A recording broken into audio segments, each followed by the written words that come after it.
The rookie nurse was ignored in the ER until a Navy SEAL commander spoke her military call sign. And here's the part that should scare you sometimes: the people who can save you are the ones everyone tells to stay quiet.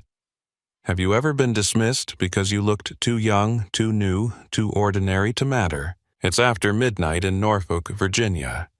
The ER lights hum. Coffee tastes burnt.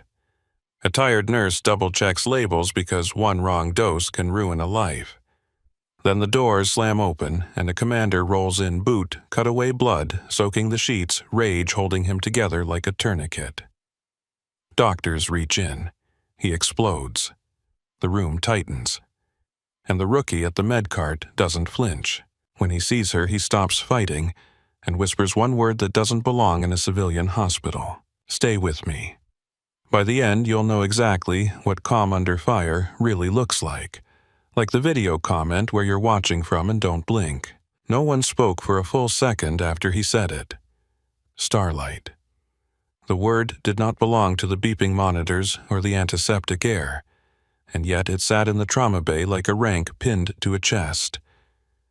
Dr. Miles Bennett had his hands hovering over the crushed foot, caught between authority and a patient who looked like he could bite through steel. A nurse, near the head of the bed, held a syringe of medication and hesitated, watching the commander's eyes stay locked on the blonde rookie by the medication cart. Brooke Mercer did not look startled. Her face stayed composed, almost blank, as if she had trained herself not to react when people tried to pull her off balance.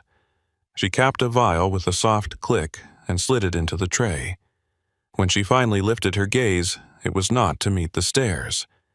It was to measure the room, the tension, the hands that wanted to move fast without thinking. "Sir," she said, voice steady, "you are in the emergency department."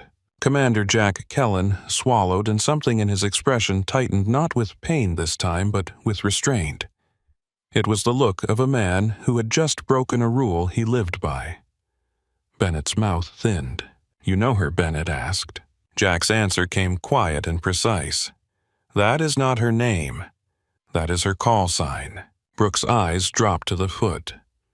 "Focus on your injury," she said. "Let them do their job."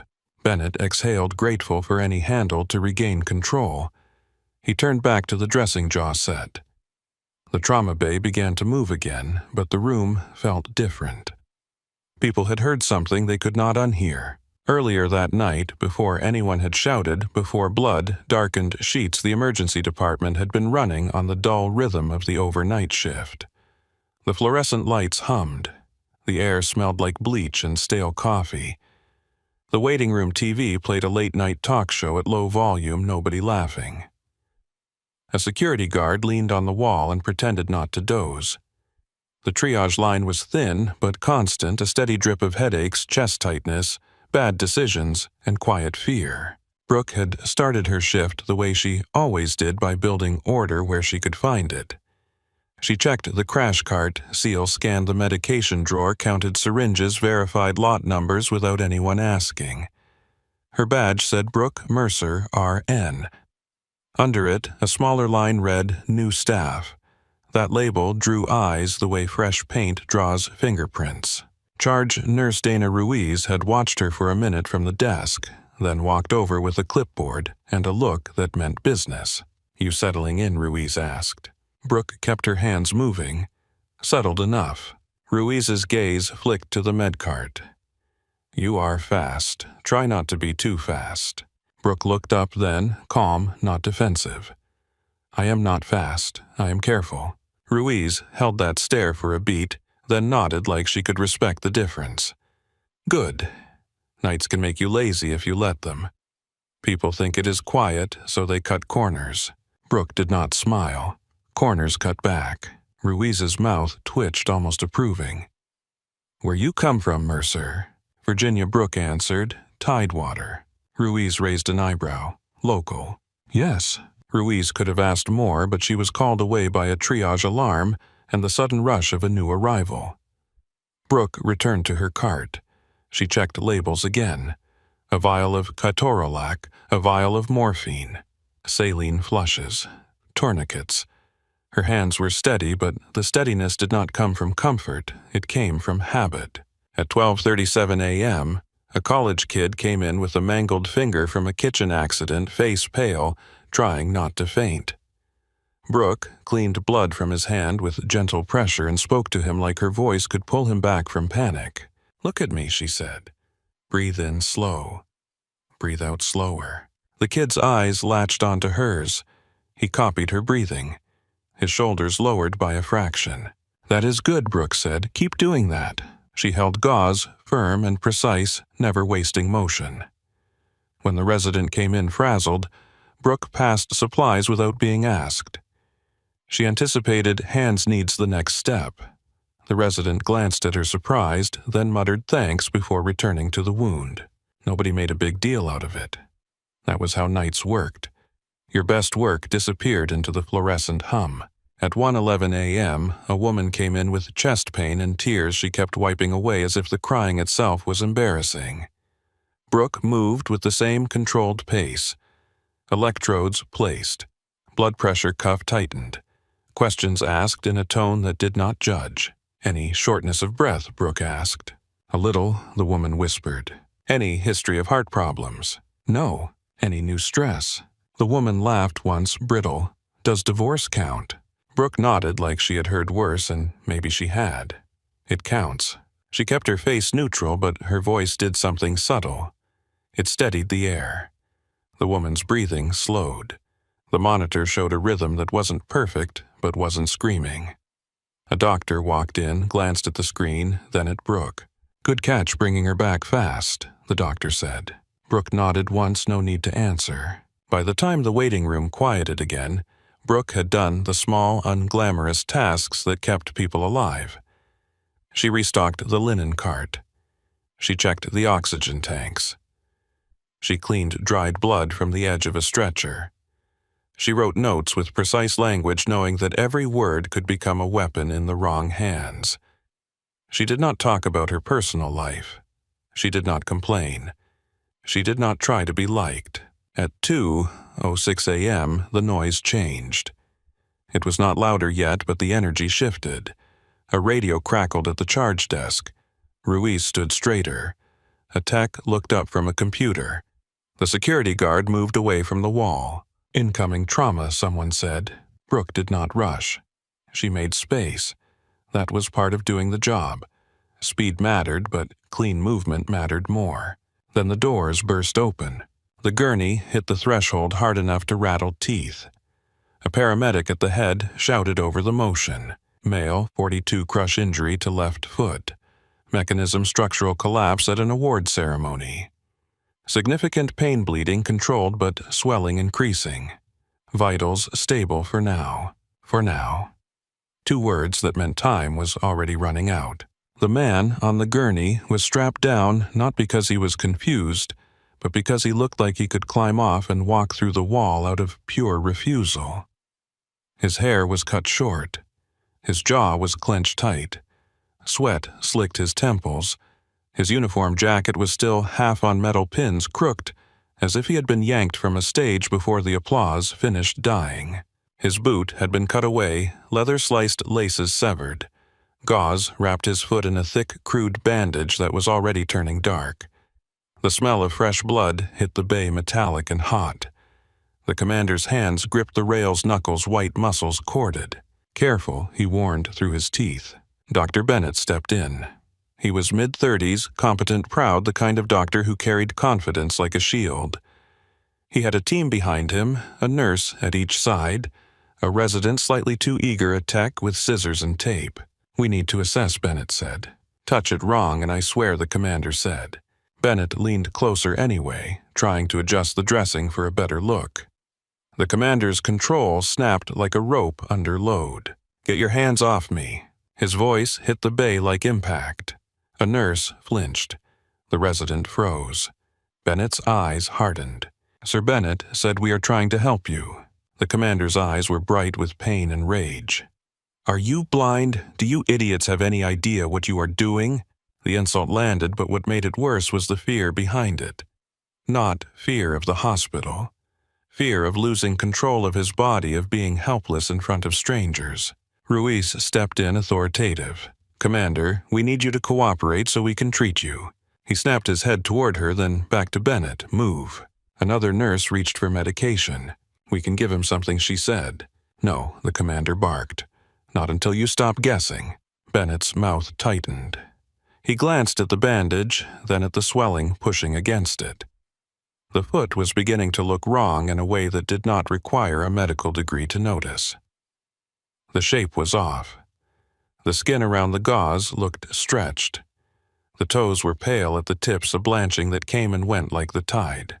"What is your name?" Bennett asked, trying to pull the conversation into something clinical. Jack Kellen, the paramedic, answered before the patient did. "Commander, Navy." A few staff exchanged quick glances. The title alone altered the air.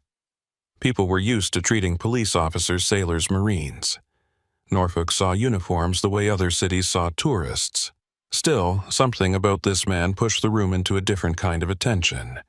He did not look like someone who asked permission. Bennett gestured for the scissors. "Let us remove the dressing and assess." The commander's fingers dug into the rails. Pain flashed across his face like heat lightning. "You cut that too fast," he warned. Bennett did not slow enough. The commander roared again, body straining against straps. "Jesus, stop. You are making it worse." "Restraints," the resident blurted. No, Ruiz snapped. "Not unless we have to." Brooke had been at her medication cart when the gurney came through. She did not push to the front. She did not announce herself. She watched. The details wrote themselves into her mind the way map lines drew on a screen. Swelling creeping toward the ankle. The foot angled slightly inward. Skin turning tight and shiny. Toes paling too quickly after pressure. A heel that did not want to move the way it should. She felt something old tighten in her chest, not anxiety recognition. The paramedic continued the report. The ceremony was on base. Temporary stage set up over concrete. Commander stepped forward to receive an award. Ramp hinge failed. Platform shifted. His foot got pinned between the hinge and the ground. He did not fall. He did not even flinch until he got backstage. Then he went down. Pride and adrenaline held him up. Bennett murmured half to himself. The commander's laugh was humorless. Applause ended. Then I collapsed. Brooke noticed something else. A sliver of metal was still pinned crooked to the commander's jacket like a souvenir ripped from the scene. He had not removed it. Maybe he had not even noticed. Or maybe he kept it because it mattered. Bennett leaned in again, hands trying to reposition the foot for a better view. The commander's face contorted. "Enough," the commander growled. "Move before I lose my patience." His breathing was ragged now, not from panic, from pain, being forced higher with every wrong touch.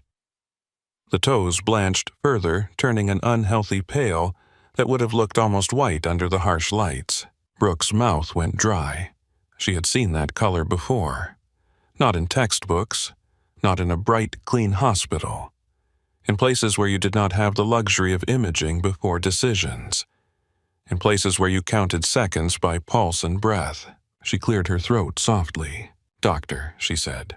Bennett did not look at her. "If you stabilize the midfoot first," Brooke continued, "you ease pressure on the vessels. Stop forcing alignment until you confirm fractures." The resident glanced at Brooke, surprised by her tone. Not timid, not cocky.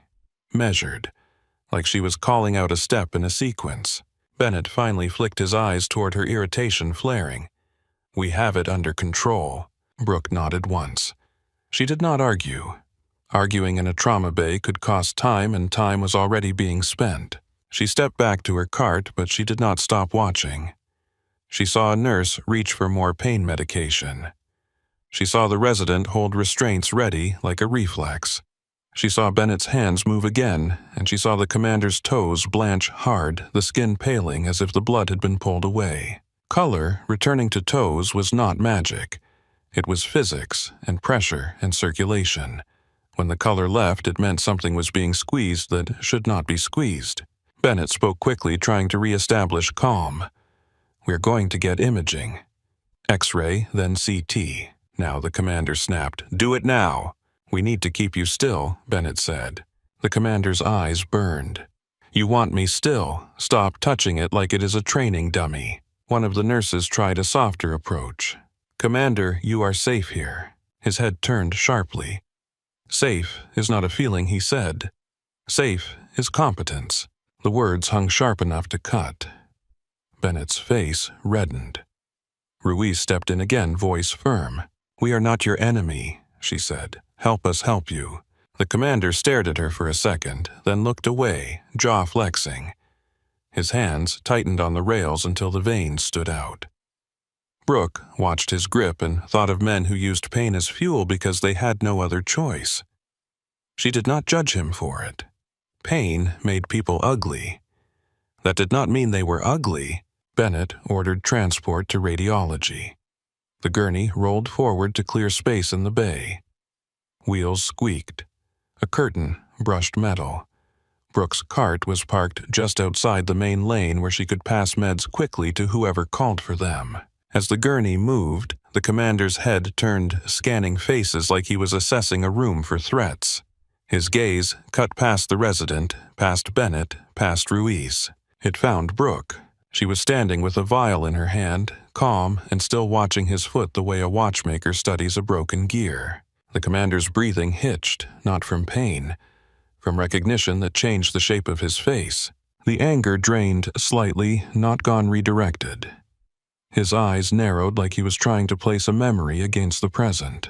Brooke did not move. She did not offer a comforting smile. She did not look away. The gurney rolled closer, close enough for the commander to see her badge. Brooke Mercer, RN, new staff. He looked at the badge, then at her eyes, then at the steadiness in her hands. Something in his expression softened into something older than gratitude, something like relief with teeth.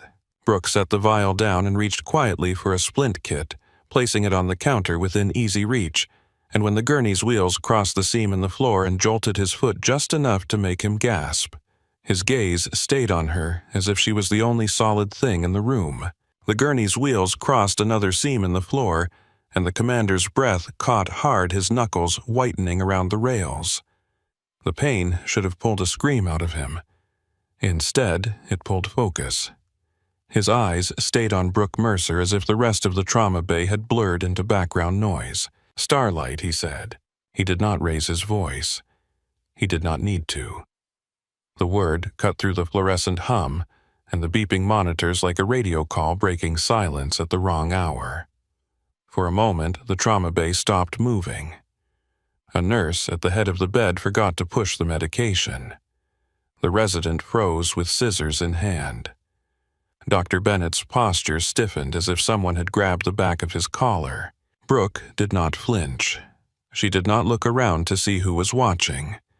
She lifted her eyes to the commander, then dropped them to his foot again, as if he had said something ordinary. "Sir," she said, controlled and flat, "you are in the emergency department." The commander swallowed. His face was still flushed, his jaw still hard, but the wild edge in his eyes was gone. The anger had not disappeared. It had been harnessed. He took a slow breath through his nose, like he was forcing his body to remember discipline. Dr. Bennett found his voice first. "Commander," he said, "we need to treat you. This is not the time for personal conversations." The commander did not look at him. "That is not her name," the commander said quietly, eyes still on Brooke. "That is her call sign." A ripple moved through the room. Not sound, just awareness. People who had been focused on tissue and bone suddenly had a new wound to stare at the mystery of how a rookie nurse could have a name like that. Bennett's lips pressed into a thin line. "You served together?" Bennett asked, trying to reclaim authority by turning the moment into a neat question. Brooke answered before the commander could. "Focus on the injury," she said. "You are wasting time." It was not a reprimand, it was a reset. Bennett's eyes snapped to her irritation, flaring at being directed by someone with new staff on her badge. "Excuse me," Bennett said.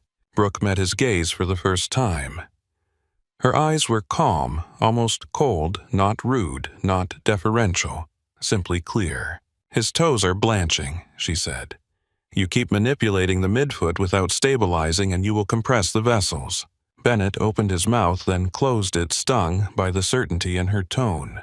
We are ordering imaging, he said. Good, Brooke replied. Stabilize until then. The resident's eyes darted between them, hungry for cues. Ruiz stood at the edge of the bay watching Bennett's pride wrestle with Brooke's assessment. The commander's voice came again, lower, different. Let her do it. Bennett turned sharply. Number. He is my patient, Bennett said, and we follow hospital protocol.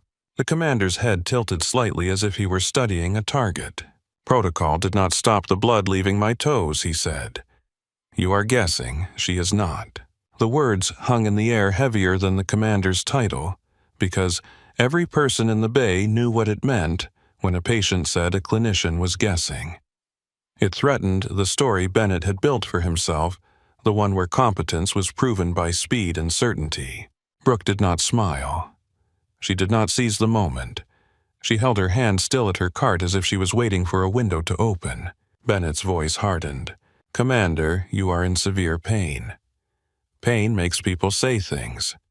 We are not restraining you. We are not sedating you against your will. Give us the same respect. The commander's eyes flicked to Bennett, then back to Brooke. Respect is earned, he said. Let her do it. Ruiz stepped forward. Miles Ruiz said, just let her stabilize. We are going to imaging anyway. We can undo it if needed. Bennett's nostrils flared. He looked at the foot again. The swelling was not subtle now. The dressing pressed into skin that looked too tight, and the toes, despite the bright lights, had a pale cast that did not match the rest of the leg. He could feel the room watching him, waiting to see if he would choose ego or outcome. Fine, Bennett said. Nurse Mercer, you have 30 seconds. Do not make this worse. Brooke nodded once, as if he had handed her a chart, nothing more. She stepped in with fresh gloves, her movements deliberate. She did not ask for more space. She created it by being efficient.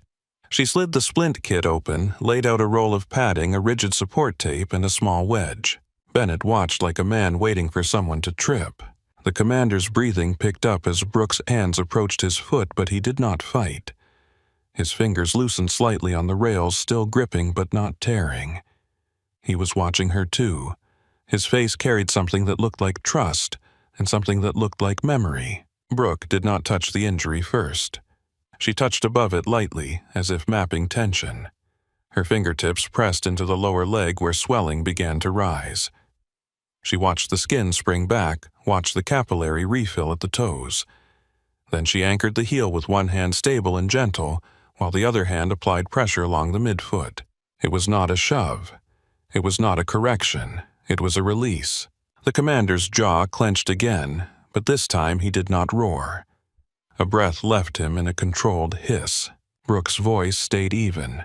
Slow inhale, she said, as if speaking to the college kid with the mangled finger earlier. Slow exhale. The commander's eyes narrowed, then he obeyed, which made the room more unsettled than his earlier rage. A man, like him, did not take instructions easily.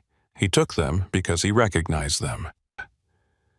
Brooke's hands moved in a sequence that was too precise to be improvised. She shifted the angle by degrees, not inches. She placed the wedge under the arch, not forcing supporting.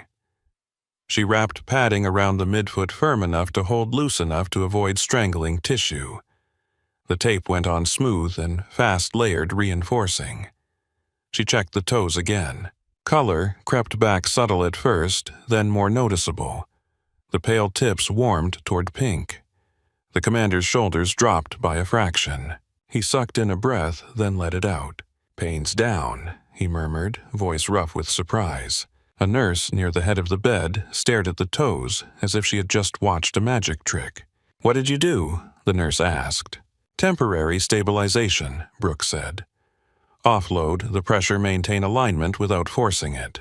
Bennett blinked, then leaned in, checking himself despite his pride. He looked at the toes, touched them lightly, watched the color remain. He felt his own irritation shift into reluctant attention. You reduced vascular compression, he said almost to himself. Brooke nodded. We need imaging, she said again. Now. Ruiz was already moving. "Radiology is ready," Ruiz said. "Let us go." The commander's eyes stayed on Brooke. "Thank you," he said. Brooke did not respond to that. She stepped back to her cart and began to clean up her supplies, hands steady, as if nothing unusual had happened. She felt eyes on her, curious, unsettled. She did not meet them. She did not need to. The gurney rolled toward the hall and the commander's gaze followed her until the doorway swallowed him. As soon as the doors to radiology opened, the air changed again. The trauma bay's intensity gave way to the colder, quieter urgency of imaging, where the battle was fought with machines and angles. The CT suite smelled cleaner, sharper, less human. A tech guided the gurney into position with practiced calm, while Bennett and the resident hovered at the edge trying to look in control. "Commander," the tech said, "we need you still. This will be quick." Jack Kellen's hands tightened again on the rails, but he did not erupt. He stared at the ceiling, jaw set, riding pain like a wave. Bennett watched him with a different kind of caution now. The commander was volatile, yes, but also disciplined. It was the wrong kind of patient to underestimate. The scan took minutes that felt longer. Back in the ER. Brooke returned to her medication cart and resumed counting doses. 1, 2, 3. Labels, lot numbers, expiration dates. Her pulse did not show in her hands, but it beat harder in her throat. Starlight. She had not heard that name spoken out loud in years. Not since she traded dust and rotor wash for tile floors and fluorescent lights. She had trained herself to be Brooke Mercer, new nurse, local hire, nobody special. Names were tools. Names could drag you into places you had sworn to leave. Ruiz passed by, paused, and lowered her voice. "You okay?" Ruiz asked. Brooke kept her eyes on the labels. "I am fine," she said. Ruiz did not believe her, but she did not push. Nights taught you when to ask and when to wait. A few minutes later, Bennett strode back from radiology with the resident at his shoulder, both of them moving faster than before. The energy around them had changed. The resident's face was pale. Bennett's mouth was set, no longer annoyed now, grim. Ruiz looked up from the desk. "What did you see?" Ruiz asked. Bennett did not answer immediately. He walked straight to the central monitor, pulled the images up, and the room gathered without being asked. The scan was unforgiving. Bones that should have sat in clean alignment were shifted. Ligaments that should have held structure were shredded. The midfoot looked like a map of damage, subtle to an untrained eye, catastrophic to anyone who knew what it meant. Lisfranc, the resident, whispered, voice cracking slightly. Bennett nodded, eyes fixed on the screen. "Fracture dislocation," Bennett said. "Significant ligament disruption. Vascular compromise risk is real." A nurse touched her own mouth, startled. "If we had kept forcing it the way we were," Bennett added, his voice lower, "we could have pushed it into full compartment syndrome." The room went quiet. Nobody needed a lecture to understand that phrase. Compartment syndrome was the kind of complication that stole limbs while everyone thought they were still doing the right thing. Brooke spoke once, not loud. "That is why it hurt," she said. Bennett turned to her. There was a pause, a moment, where his pride considered making a joke, making a deflection, turning the blame outward. Then he exhaled through his nose, slow. "You were right," he said. "Call ortho, now." Ruiz moved immediately, voice snapping into action, calling the consult, coordinating, transport shifting staff. The ER came alive again, but the tone had changed. The chaos had direction. Bennett looked at Brooke. "Where did you learn?" that he asked, quieter than before. "That stabilization sequence." Brooke did not look away. "Overseas," she said. Bennett frowned. "That is not an answer." "It is the honest one," Brooke replied. Bennett held her gaze as if searching for arrogance and finding none. That made it harder to dismiss her. "He recognized you," Bennett said. Brooke's eyes did not change. "He is in pain," she said. "People say things." Bennett's mouth twitched, almost a smile, but not quite. "He did not say your name," Bennett said. No, Brooke answered. "Then what did he say?" Brooke paused just long enough to choose her words with care. A word that helped him stay alive once she said. Bennett's expression tightened. He looked back to the scan, then away, unsettled. A commotion stirred near the entrance to the ER, not loud, just different. Two men in civilian clothes stepped through the doors, posture straight, eyes sharp. They moved like they belonged to a world where doors were lines to cross with purpose. They scanned the room quickly, then stopped when they saw the commander being wheeled back from radiology toward the trauma bay. One of them spoke to Ruiz low and controlled. "We are here for Commander Kellen," he said. Ruiz's gaze flicked to Bennett, then back to the men. "Family?" Ruiz asked. The man's jaw tightened. "Not exactly." Brooke kept her eyes on her cart. She felt the shift in the room anyway. Military did not always announce itself with uniforms. Sometimes it announced itself with stillness. Jack Kellen was rolled back into the bay, face drawn, sweat on his brow, but eyes clear. The stabilization held the foot still wrapped, still elevated. Pain medication dulled the edges, but did not erase his awareness. He caught sight of Brooke immediately. "You still here?" he rasped. Brooke stepped closer, not rushing. "Yes, sir," she said.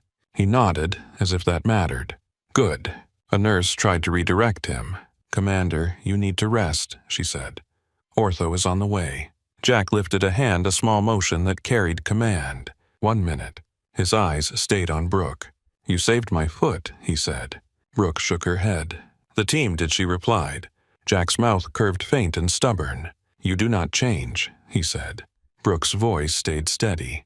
"You need surgery, sir. Focus on that." Jack gave a quiet sound that might have been a laugh if he had not been in pain. "Yes, Mom," he said, and the words landed strangely because he was not flirting, and he was not mocking. He was acknowledging a professional authority the room had not given her yet. The doors opened again, and a woman stepped in with a presence that rearranged people without raising her voice. Dr. Serena Caldwell, the trauma lead, late 40s, hair, pulled back, eyes that missed nothing. She wore her calm like armor. She looked at the scan on the monitor, then at Jack's foot, then at Bennett. "Talk to me," Caldwell said. Bennett launched into the summary brisk. Crush injury at a base ceremony. Midfoot fracture, dislocation, ligament disruption. Vascular compromise risk. Stabilized prior to imaging. Caldwell's eyes flicked to him. "Stabilized by who?" Bennett hesitated. The hesitation was brief, but it was there. Caldwell waited. Silence from her was not emptiness, it was pressure. Bennett cleared his throat. "Nurse Mercer," he said. Caldwell turned her head slightly, eyes landing on Brooke. "Name?" Caldwell asked. "Brooke Mercer," Brooke replied. Caldwell studied her for a moment. Not suspicious, assessing. "You stabilized before imaging," Caldwell said.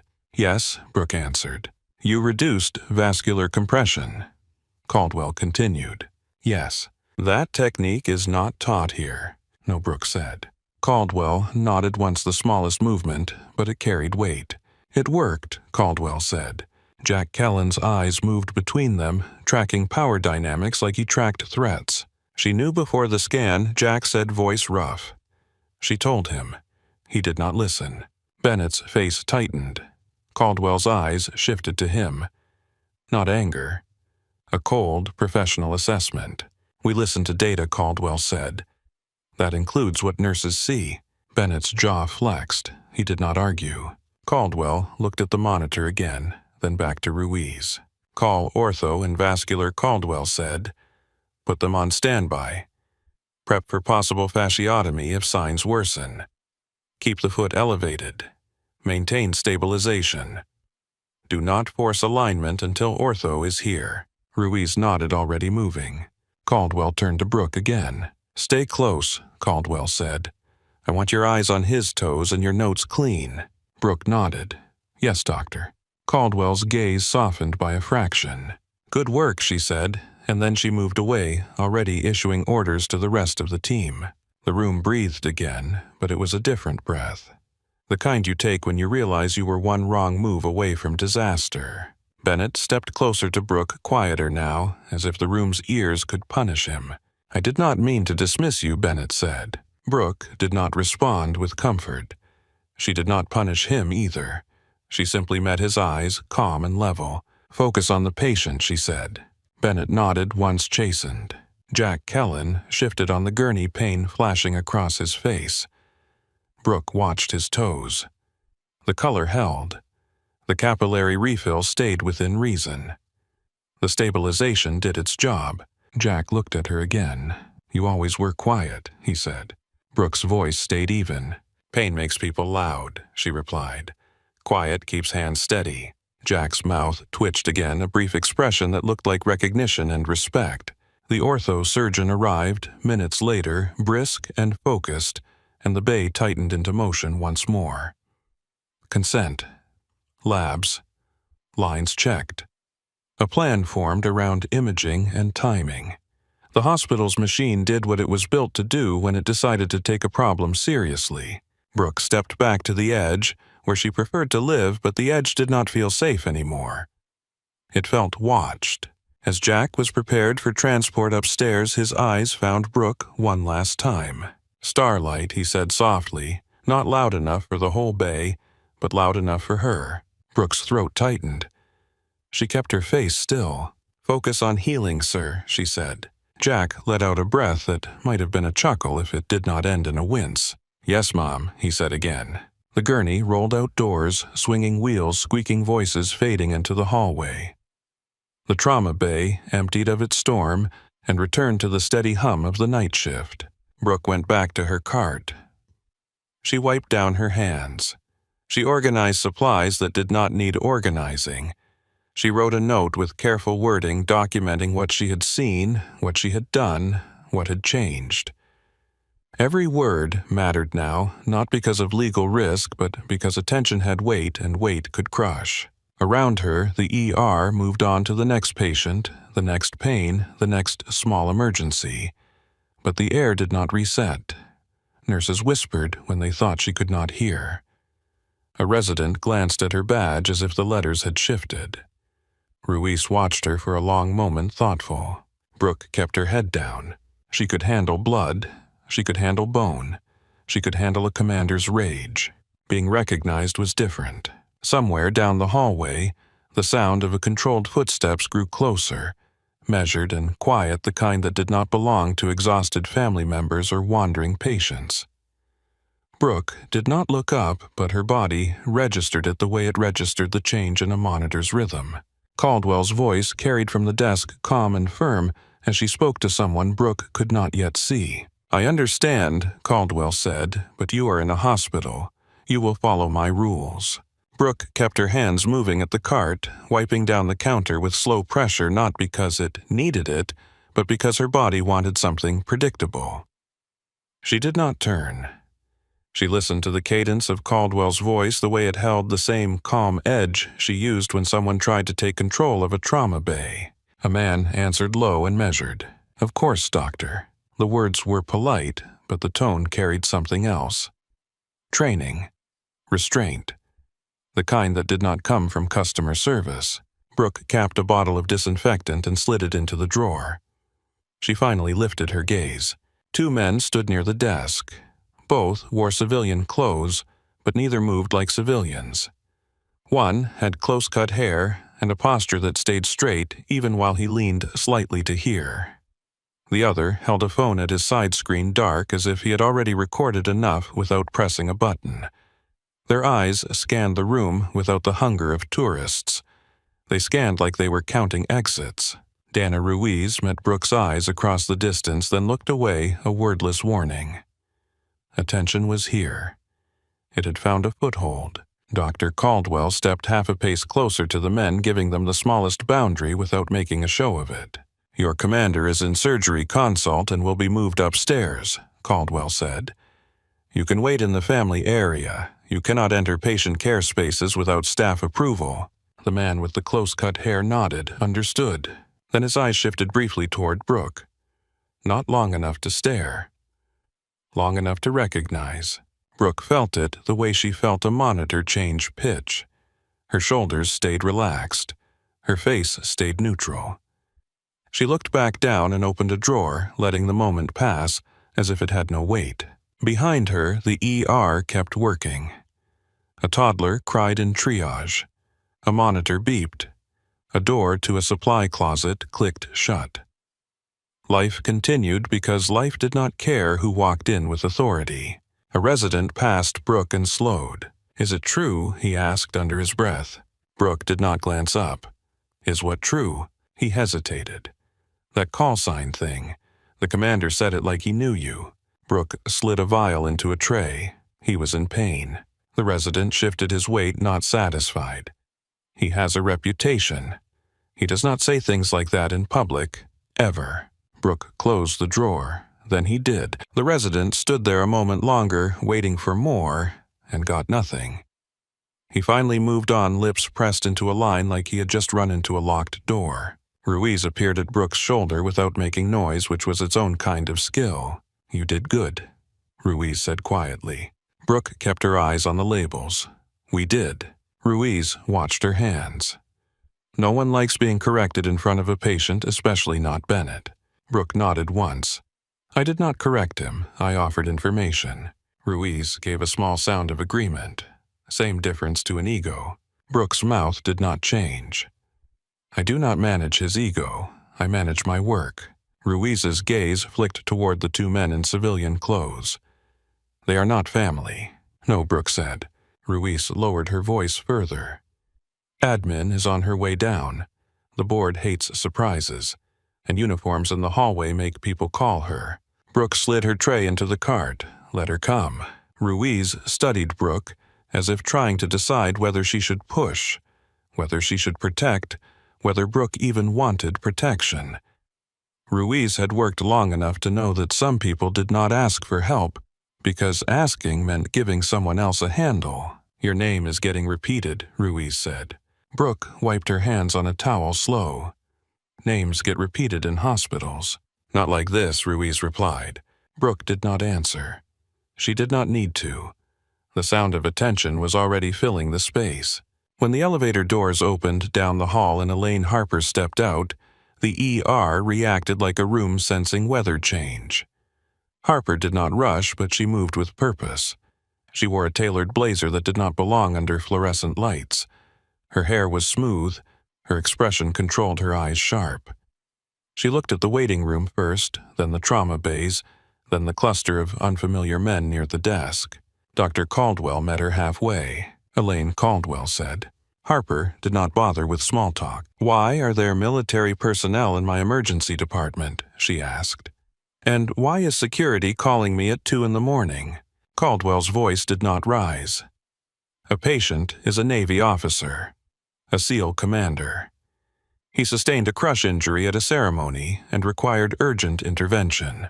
Harper's gaze shifted toward the trauma bay doorway where the commander had been moments ago. Intervention by whom? Caldwell did not glance back at Brooke. She did not need to. A nurse identified vascular compromise early and stabilized before imaging. It prevented additional damage. Harper's eyes moved over the room, searching until they found Brooke. The gaze was quick but decisive. "Name," Harper said. Brooke stepped closer, calm hands at her sides. "Brooke Mercer." Harper's eyes dropped to the badge, then lifted again. "New staff?" "Yes, ma'am." Harper held Brooke's gaze longer than most administrators did. She looked like someone who measured liability before emotion. "You used a technique not in our protocol," Harper said. Caldwell answered before Brooke could. It was medically sound. It improved perfusion. Imaging confirmed severity. "We are consulting ortho and vascular." Harper's jaw tightened. "We will discuss this." Caldwell did not blink. "We will discuss it after the patient is stable." Harper's eyes flicked again to the men in civilian clothes. "Who are they?" One of the men stepped forward slightly, not aggressive, just present. "Ma'am," he said, "we are here for Commander Kellen." Harper's eyes narrowed. "And you are?" The man did not offer a name. He offered only calm. Part of his restraint was the message. Dr. Caldwell stepped into the gap again. "They can wait in the family area," Caldwell said. "They will not interfere with care." Harper looked like she wanted to argue, then recognized the truth. She was an administrator, not a trauma surgeon. She could control policy. She could not control blood. "Fine," Harper said, "but this ends now." Caldwell's tone stayed level. It ends when the patient is safe. Harper turned back to Brooke. Nurse Mercer, you will document every step you took, every assessment, every decision. Clear language. Brooke nodded. Already doing it. Harper's eyes sharpened at the lack of fear. Good.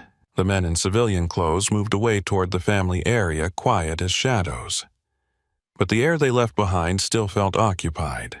Brooke returned to her charting station, pulled up the patient record, and began writing with careful precision. Not because she was worried she had done something wrong, because she knew what loose language could become in the wrong room. She documented toe color, capillary refill, swelling pattern, pain response, stabilization steps in plain terms that described outcome without advertising origin. She chose words that were true and minimal. She did not add drama. The drama had its own witnesses. A few minutes later, a page came overhead for Dr. Caldwell. Brooke watched Caldwell's shoulders shift as she listened. Then Caldwell turned and walked briskly toward the elevator bank. She did not run. She did not need to. When Caldwell moved quickly, it meant someone else had finally understood urgency. Ruiz leaned in toward Brooke's screen. "They are taking him upstairs," Ruiz said. "Ortho wants him in the operating suite sooner than later." Brooke nodded, eyes still on her documentation. "His foot will not wait." Ruiz watched her for a beat. "And you? Will you be fine if they start asking questions?" Brooke's fingers paused for a fraction of a second, then continued typing. "They always ask questions." Ruiz's mouth tightened, not like this. Brooke finished a sentence and saved the note. Then she looked up at Ruiz's voice, calm. "If someone asks, tell them I am on shift." Ruiz stared at her, then nodded slowly. "All right." The commander was moved upstairs under a canopy of controlled urgency. Nurses cleared paths. Transport staff pushed equipment with practiced focus. A vascular resident walked fast at the foot of the gurney, eyes glued to the wrapped limb. The orthopedic surgeon followed with a tablet, scrolling images with a thumb that did not stop moving. Brooke watched them pass and did not step into their lane. She stood where she could see the foot, the wrap, the angle, the color at the toes. Color held. That was a relief she did not show. Jack Kellen's eyes found her even as he was rolled away. He did not speak this time. He did not need to. The earlier word had already done its damage. After the elevator doors closed, the ER exhaled like it had been holding breath. Monitors continued their steady chirp. The waiting room TV continued its silent jokes. Someone asked for a blanket. Someone vomited into a bag. The night shift resumed its ordinary work, but ordinary felt thinner now, like a film stretched over a crack. A nurse Brooke barely knew approached her with a whispering tone. "They are saying he called you a call sign, that you are military." Brooke kept her eyes on her notes. "People say things." The nurse leaned in. "He does not say things like that." Brooke's fingers did not stop. Then he should not have said it. The nurse looked at Brooke's face as if waiting for emotion to break through. "What does it mean?" the nurse asked. "Starlight." Brooke closed a drawer softly. "It means you do not panic when the lights go out." The nurse blinked, unsure what to do with that, then drifted away. A doctor Brooke did not recognize approached holding a tablet. "We are reviewing your stabilization notes," he said, voice careful. Brooke kept her tone neutral. "They are complete." The doctor studied her. "Where did you learn that sequence?" "Overseas," Brooke replied. "That is not an answer. It is the honest one." The doctor's eyes narrowed slightly, not angry, unsettled. "The commander recognized you." Brooke did not look up. He was in pain. "He did not say your name." "No." "Then what did he say?" Brooke met his eyes, calm and flat. A word that helped him stay alive once. The doctor's lips parted as if he had prepared for sarcasm, and found none. He walked away slower than he arrived. Time stretched in small increments while the commander's surgery began upstairs. The operating floor was out of sight, but its presence pressed into the hospital like an extra heartbeat. Nurses in the hall spoke softly. A tech rolled a cooler of blood products down the corridor. A janitor cleaned a spill with slow, deliberate strokes as if scrubbing could erase tension. Downstairs, the cluster of unfamiliar men remained in the family area, sitting without slouching, watching without staring. They rotated positions without needing to communicate. One stood and took a slow lap of the hallway, eyes scanning doors, then returned to his seat. Their quiet was louder than shouting. Brooke charted, restocked, answered call lights, responded to new arrivals. Her hand stayed steady, her mind did not. She kept hearing the word the way he had said it, quiet but heavy. Starlight. She had buried that name under years of civilian routine. She had traded a world of coded radio calls and dust for laminated hospital badges and protocol binders. She had done it on purpose. Names were anchors. Names could pull you back. At 3:18 a.m., Dr. Caldwell returned to the ER. Her hair looked the same, but her eyes carried a sharper focus. She walked straight to Brooke. "Come with me," Caldwell said. Brooke did not ask where. She logged off her computer, washed her hands, and followed. They took the elevator to the 4th floor. The doors opened into a corridor that smelled less like disinfectant and more like carpet cleaner and quiet decisions. Caldwell led Brooke to a conference room with no windows, the kind of room designed to keep conversations from drifting. Inside sat Elaine Harper. Her posture was rigid, hands folded on the table. Beside her stood a man Brooke did not recognize at first glance because he had dressed himself to look like he belonged anywhere. A suit too sharp for a hospital, shoes too clean. But his stance gave him away. Weight balanced, shoulders back. Stillness that did not come from comfort. He watched Brooke enter without shifting his expression. Brooke took the chair nearest the door without thinking. Old habit. "Thank you for coming," Harper said. "This will not take long." Brooke nodded once. "I am still on shift." "We are aware," Harper replied. The man by the wall spoke next, voice low, controlled. "For the record, this meeting is informal." Brooke's gaze moved to him. Informal meetings do not usually have escorts. A flicker of amusement touched his eyes, then disappeared. "Fair," he said. Dr. Caldwell sat across from Brooke, tablet in hand, face calm. Harper leaned forward. "We have had several inquiries about tonight," Harper said. "About Commander Kellen, about you." Brooke waited. Silence was a tool. She did not waste it. "The commander made a statement in recovery," Caldwell added. "He insisted you be present for any follow-up discussion." Brooke did not react. He was in pain. "He also requested your full-service history," Harper said. The room tightened by half a degree. "That information is not relevant to my nursing duties," Brooke said. The man by the wall unfolded his arms. "It is when it intersects with classified operations."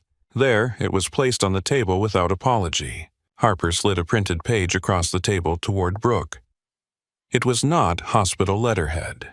The paper had a different texture, the kind used in government offices that did not advertise themselves. Brooke did not touch it.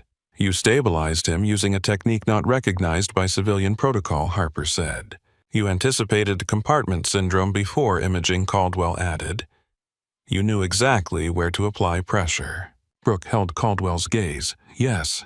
The man's voice dropped, slightly respectful, but firm.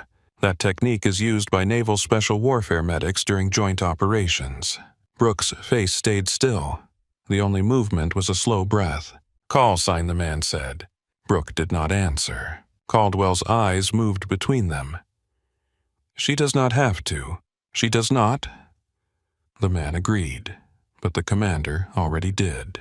Harper cleared her throat. He spoke it aloud in recovery in front of witnesses. Not a slip, a deliberate statement. Brooke closed her eyes for half a second. Not fear, calculation. She opened them again. "Starlight," the man said gently. Brooke's gaze sharpened. She did not like the sound of it from his mouth. "You were hard to find," he added. "I was not hiding," Brooke replied. "You disappeared," he said. "I finished my service." Caldwell leaned forward slightly, voice steady but curious. "Brooke, who are you?" Brooke looked at her. Really looked. Caldwell's eyes held no threat, only the need to understand. Someone who did their job, Brooke said. The man moved from the wall to the table and placed a small object down carefully. Not a recorder, not a weapon. A badge with no name, only an emblem. A symbol that carried weight without explanation. "We are not here to expose you," he said. "We are here because the commander's injury was not an accident." Caldwell's posture stiffened. "What do you mean?" "The stage collapse," the man replied. "The award ceremony, structural failure." That is what everyone saw. Harper's jaw tightened. That is what happened. The man's eyes stayed on Brooke now, as if he expected her to understand the language he was speaking. "The damage pattern is inconsistent with a random failure alone," he said. "The crush was localized, focused. The force line is narrow." Brooke's throat tightened. Her mind flashed back to the crease in the boot leather. The way the metal pin on the commander's jacket looked torn, not bent. The way the foot angle suggested pressure from one direction. "Targeted," Brooke said quietly. The man nodded once. "Targeted." Harper's voice tightened. "Are you saying someone sabotaged it?" "I'm saying the commander was lucky someone with battlefield experience was on duty," the man replied. "The hospital prevented a permanent outcome." Caldwell's eyes moved to Brooke again, and the look changed. Not curiosity now. Respect edged with concern. "You recognized it because you have seen it before," Caldwell said. Brooke nodded once. "Too many times." The man turned slightly toward her. "We need you to consult," he said. "Not here as a nurse, as a specialist." Brooke did not hesitate. "No." The word landed clean and final. Harper blinked, surprised by the lack of negotiation. Caldwell watched Brooke carefully. The man's expression did not shift. "You are the only one who can read certain signs we are seeing." Brooke's jaw tightened. "I am a nurse here." "You are also a resource," he replied. Brooke's voice stayed even. "Resources get used." Caldwell held up a hand, slightly not to stop Brooke, but to slow the temperature. "Brooke," Caldwell said, "if there is a risk." "There is always risk," Brooke cut in. The man watched her without irritation, as if he had expected resistance. "The commander trusts you," he said. Brooke's eyes hardened by a fraction. "Trust is not leverage." Harper leaned forward, trying a different tone. "We are not forcing anything, but you should know there are people asking questions outside this hospital." Brooke held Harper's gaze. "Then you should answer them."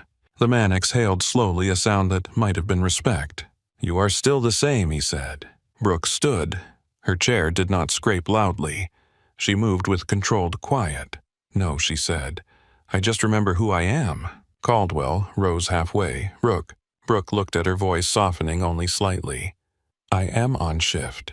Caldwell's eyes held her for a beat. Then Caldwell nodded, letting her go. Brooke walked out of the conference room and into the hallway. The carpet muffled her steps. The fluorescent lights felt dimmer up here, less clinical, more bureaucratic. She took a slow breath and headed for the elevator. Inside the elevator, the mirror caught her face. Calm. Controlled. Too controlled. She watched the doors close and felt a familiar pressure under her ribs, the kind that came when a past life tried to surface. When the elevator doors opened on the ER floor, the smell of antiseptic hit her like a reset. People moved with purpose. A nurse laughed at something small. A tech rolled an empty gurney. The world did not care about classified operations. The world cared about blood pressure and pain. Ruiz spotted Brooke and walked over quickly. "You got called upstairs," Ruiz said. Admin looked like thunder. Brooke nodded. It was a meeting. Ruiz lowered her voice. "About what?" Brooke kept her answer plain. "About tonight." Ruiz's eyes narrowed. "Are you okay?" Brooke met her gaze. "Yes." Ruiz did not believe her, but she did not press.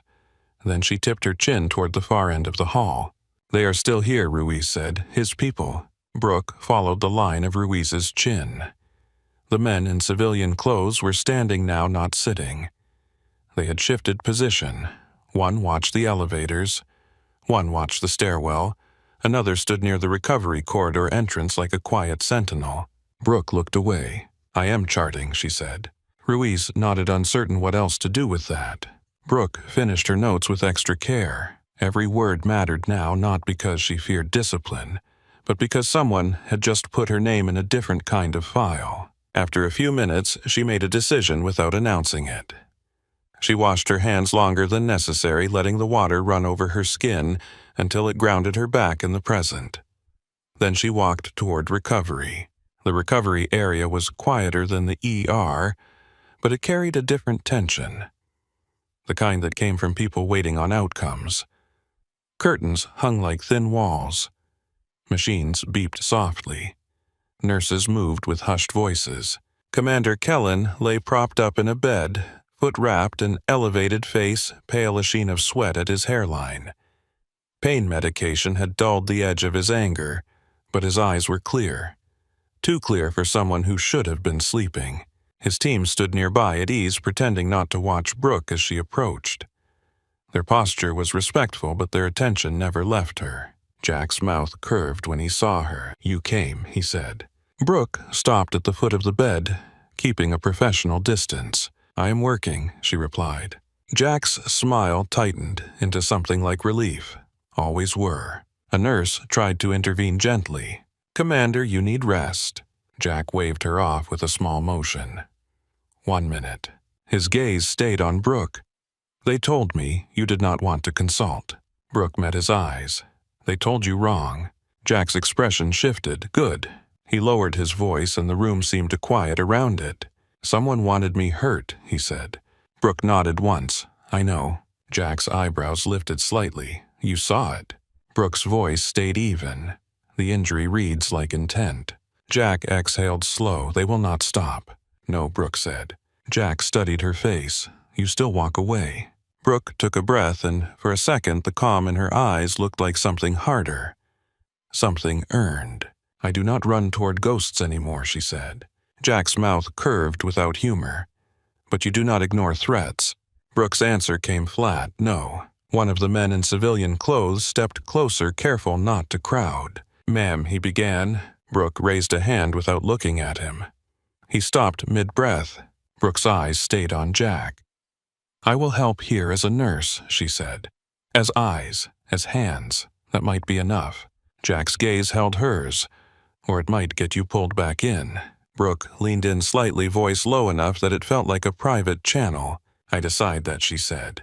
Jack nodded once. "Fair." An alarm beeped softly from the next bed over.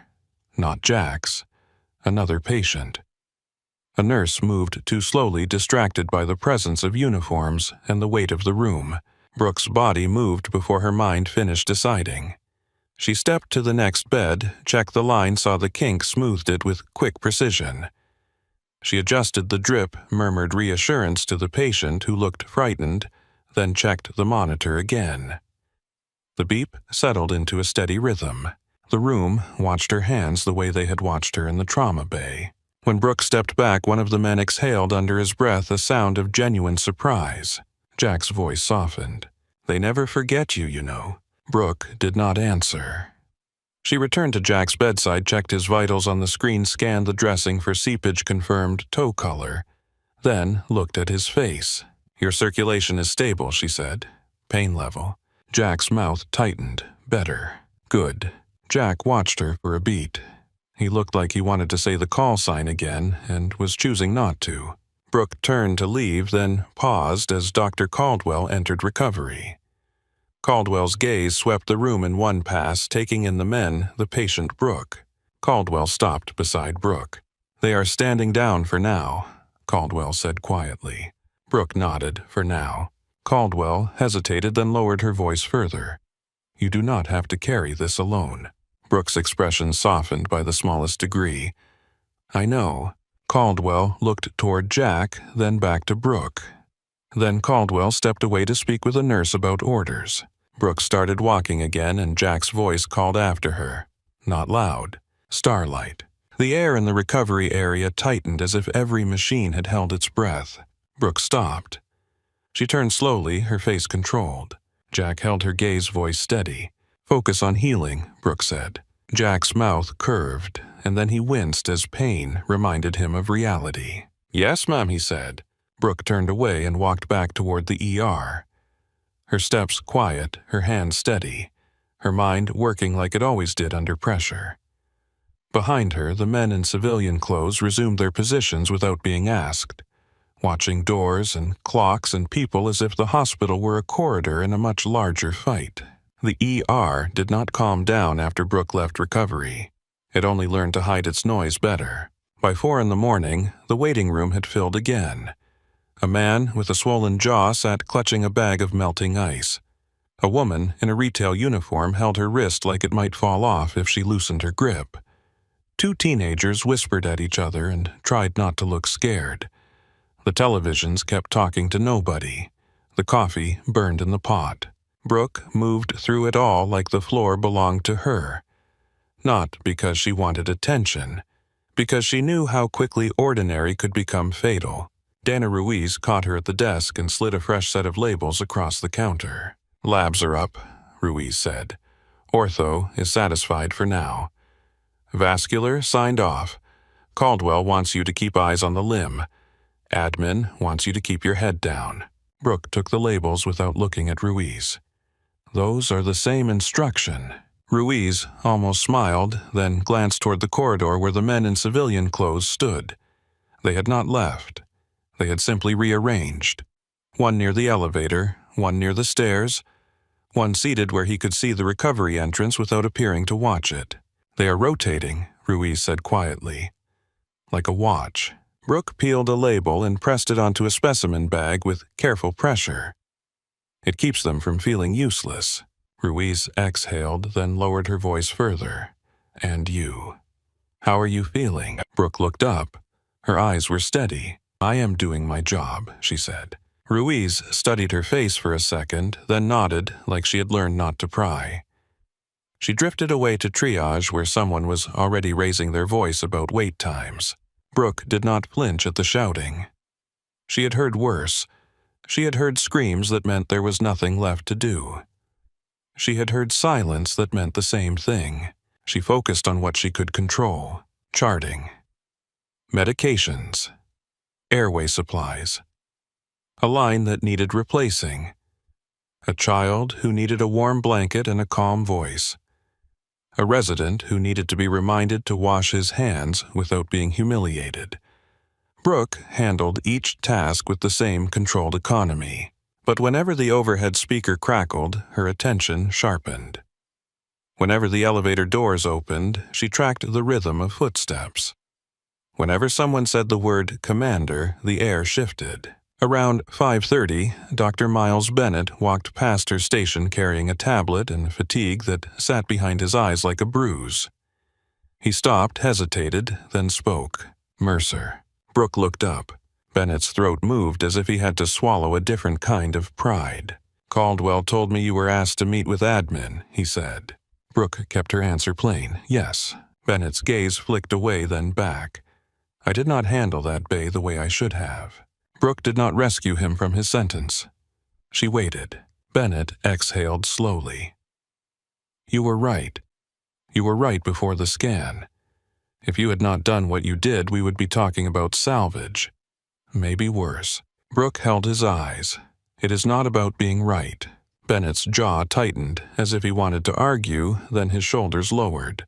"I know," he said. "It is about the patient." Brooke nodded once. Bennett leaned slightly closer, careful not to be overheard. "The commander," he said. "He is not ordinary." "No," Brooke said. Bennett's mouth twitched. "And you are." Brooke did not react. "Where did you learn that technique?" he asked again, softer this time. "Not overseas. Not field. Where?" Brooke's eyes did not change, but something in her voice cooled. "I learned it where there was no room for guessing," she said. Bennett stared at her for a long second, then nodded like he understood more than he wanted to. "All right," he said. "Then I am glad you were here." Brooke looked back down at her chart. She did not answer that. Gratitude could be sincere and still be a trap. Bennett walked away slower than he came. The sky outside the hospital began to lighten in small increments. Dawn did not burst through the windows like it did in movies. It seeped in dull and gray as if the city was waking reluctantly. Norfolk mornings carried damp air and the smell of salt from the water. The hospital did not care about dawn. It kept its own time. At 6:20, Brooke finished her rounds in the ER and checked the recovery board. Commander Jack Kellen was listed in a bed on the recovery side stable post op notes complete, pain-controlled, neurovascular checks ongoing. The words were clean. The reality behind them was never clean. Brooke went to the sink and washed her hands longer than necessary. She watched the water run over her fingers and felt her pulse settle into the routine of a task she could finish. Then she walked toward the recovery. The corridor outside recovery was quieter than the ER, but the quiet had a different texture. It was alert. People spoke softly, not out of respect for patients, but out of respect for the tension. 2 nurses at a station looked up when Brooke approached. One of them, a young woman with tired eyes, swallowed as if she had been waiting. "They are here," the nurse whispered. Brooke did not ask who. She already knew. The nurse nodded toward the far doors. They came in a few minutes ago. Dress uniforms. Brooke's steps did not slow. Her expression did not change. She continued forward. The doors to recovery opened, and she stepped into a space that felt like it was holding its breath. Commander Jack Kellen sat upright in bed, his injured foot elevated, and wrapped his face paler than the night before, but his eyes sharp. The kind of sharp that pain medication did not dull. He looked like a man who had been brought to the edge and refused to fall. His team was in the room. 6 men in dress uniforms stood near the foot of the bed, arranged with quiet precision. They were not crowded, they did not lean, they did not touch equipment. They occupied space without taking it. Their boots were polished enough to reflect the hospital lights. Their collars were crisp. Their haircuts were regulation tight.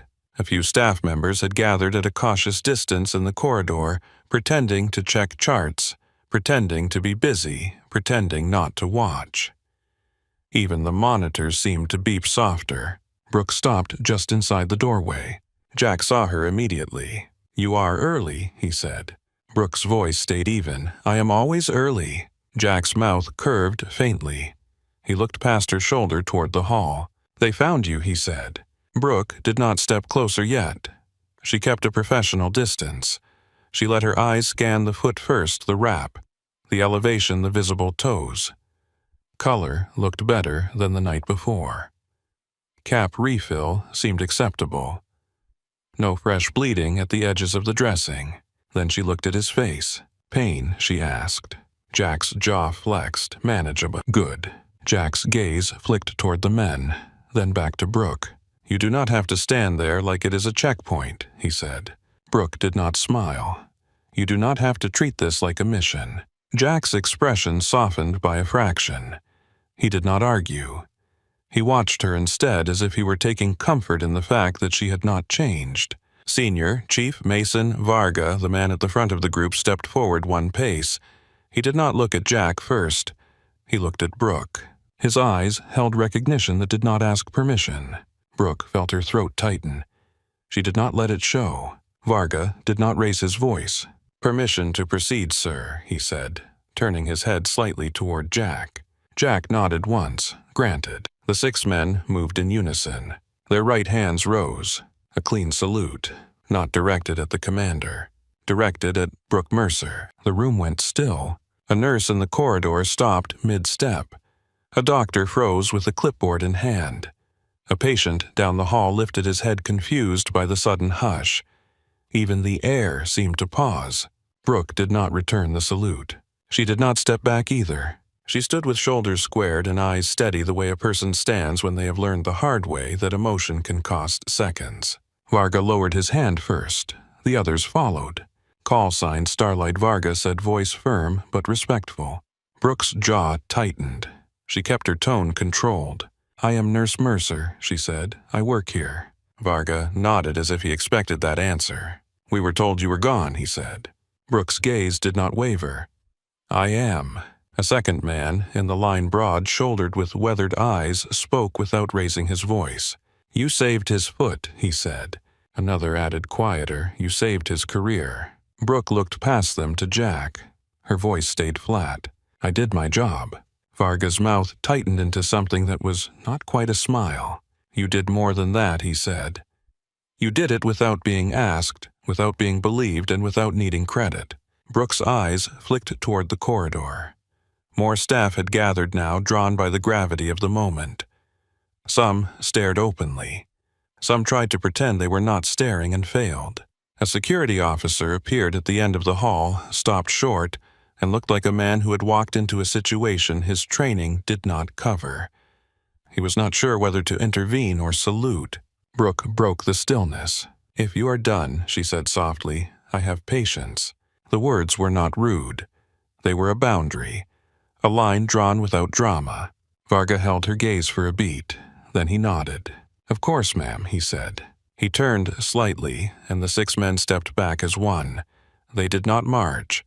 They did not crowd the doorway. They moved with controlled quiet, exiting the room the way they had entered it, leaving the air altered behind them.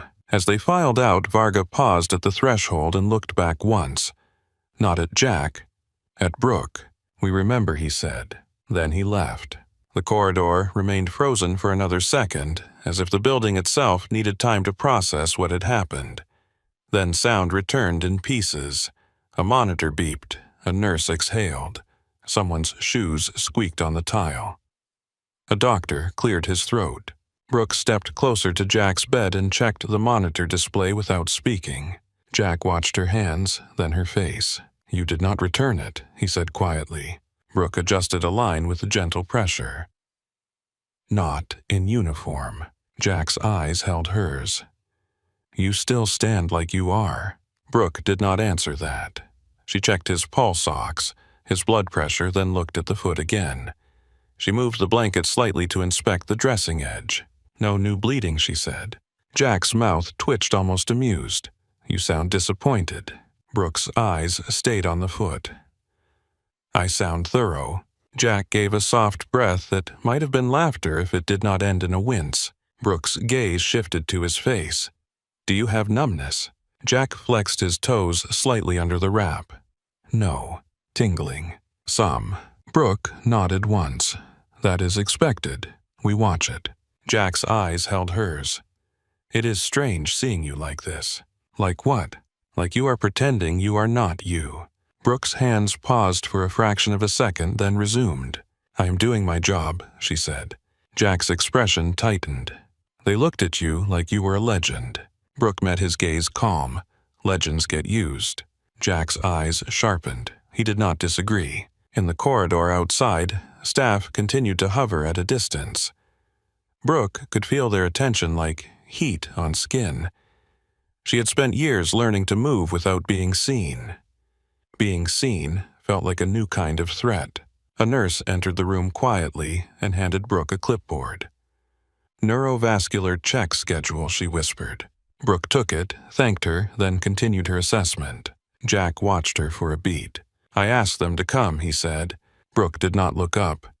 "You should not have." Jack's jaw flexed. They wanted to. Brooke checked toe color again.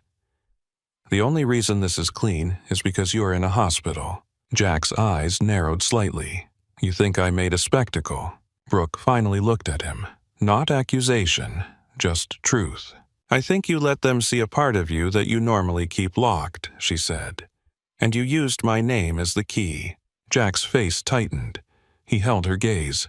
"I said it because I trusted you," he said. Brooke's voice stayed quiet. "Trust can be weaponized." Jack did not blink, "I know." They held that silence between them, heavy and familiar, like two people remembering a rule they had learned the hard way. A physician entered the room brisk with a tablet in hand. Dr. Serena Caldwell. She stopped when she saw Brooke at the bedside in the corridor full of staff. Caldwell's eyes moved to Jack, then to Brooke. "Is everyone alive?" Caldwell asked dry. Jack's mouth twitched, barely. Caldwell stepped in and checked the chart display. "Surgery went well," she said. "Ortho is satisfied. Vascular signed off. Your foot is intact." Jack exhaled slowly, relief in the release. Caldwell looked at Brooke. "How is perfusion?" Brooke answered without hesitation. "Stable, toes warm, cap refill acceptable. Some tingling. No increasing pain beyond expected." Caldwell nodded approving.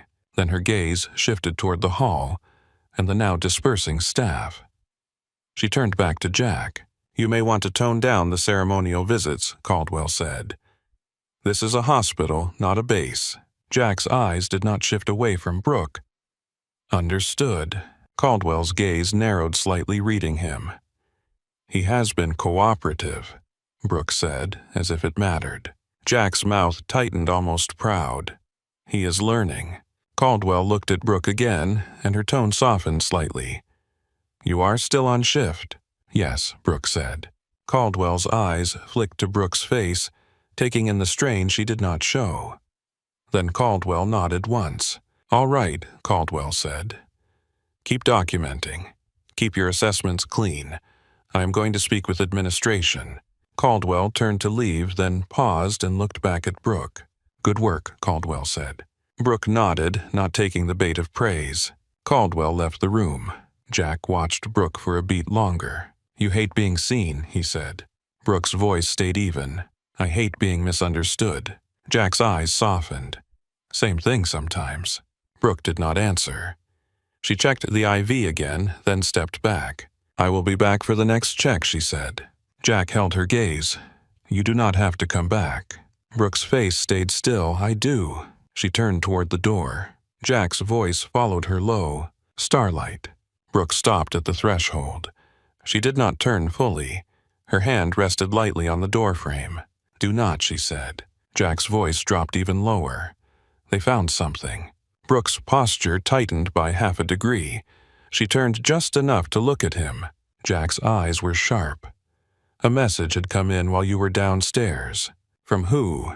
"From my people," Jack said, "and from a man who does not like to write things down." Brooke held his gaze. "Say it." Jack swallowed once. "They found a device under the stage."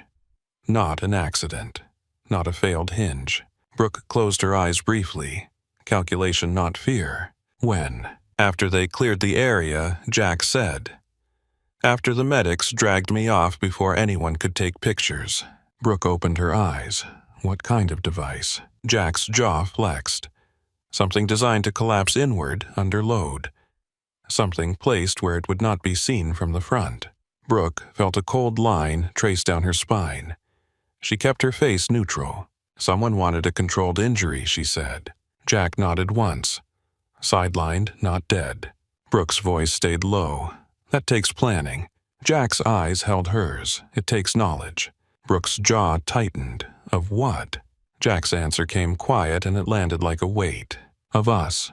The corridor outside seemed suddenly too bright, too open. Brooke kept her tone steady. "You told the hospital." Jack's eyes narrowed. They were already asking. Brooke held his gaze. "And you gave them my call sign." Jack's face tightened. He did not deny it. Brooke leaned slightly closer, voice low enough that the machines could not catch it. "Then make sure they spell it right," she said. Jack's mouth curved a small fierce smile that vanished quickly as pain reminded him to stay still. "Yes, Mom," he said. Brooke stepped out into the corridor. The hospital had resumed movement, but it had not resumed normal. People who had witnessed the salute now looked at Brooke differently. Not just curiosity. Something like caution, something like awe. Both could be dangerous. A young resident who had been hovering near the nurse's station straightened when Brooke approached, eyes wide. "Was that real?" he whispered. Brooke did not slow. "Go back to work," she said. He flinched, as if he had been snapped at, then nodded quickly and hurried away. Elaine Harper stood at the end of the corridor speaking to Dr. Caldwell in a low voice. Harper's posture was rigid. Caldwell's was calm. The contrast made Harper look like the one losing control. Brooke did not head toward them. She headed back toward the ER. As she walked, she felt eyes on her from all directions. She kept her shoulders relaxed. She kept her pace steady. She did not let the building steer her. Dana Ruiz met her at the ER entrance. So Ruiz said quietly that happened. Brooke kept her voice even. "Yes." Ruiz watched her face. "You okay?" Brooke looked at Ruiz. For a moment, something honest flickered in her eyes. "I am functioning," she said. Ruiz's mouth tightened with understanding. "Same." Brooke walked to her medication cart and began checking inventory again. Vials, gauze, syringes, tape, order in small things. Behind her, the ER continued to grind through pain and panic like it always did. But now there was an extra current in the air, a story traveling faster than any official report. A nurse passed Brooke and whispered to another not quiet enough. "That is her. That is the one they saluted." Brooke did not react. She wrote notes with extra care. She chose neutral language. She documented only what could be proven. She did not mention devices or sabotage. That was not her chart to write. At 7:45, Ruiz approached again with a fresh sheet. "Admin wants you upstairs," Ruiz said. Brooke did not look up immediately. She finished her line, then capped her pen. "Where?" she asked. Ruiz lowered her voice. "4th floor, conference rooms." Brooke nodded once. She washed her hands. She adjusted her badge. She walked. The elevators were quieter now. The hospital morning staff had arrived. People with fresh coffee, people who had slept, people who had not yet been touched by the night's tension. When Brooke stepped onto the 4th floor, the air changed again. Carpet, muted colors, quiet that felt controlled. She walked toward the conference room with no windows. Inside, Elaine Harper sat with her hands folded. Dr. Caldwell sat across, tablet in hand.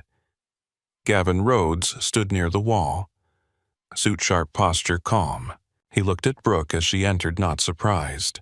Brooke took the chair closest to the door. Harper began, voice tight. "We need to discuss what happened in the recovery corridor." Brooke met her gaze. "Which part?" Harper's jaw tightened. The salute, the gathering, the disruption. Caldwell's tone stayed even. It was not a disruption. It was a moment. Harper shot Caldwell a look. "This is not a movie, Serena." Caldwell did not blink. "It is a hospital. People can handle a moment." Rhodes spoke controlled. "The presence of uniforms increases questions. Questions increase risk." Brooke kept her face still. Risk to whom? Rhodes's eyes held hers.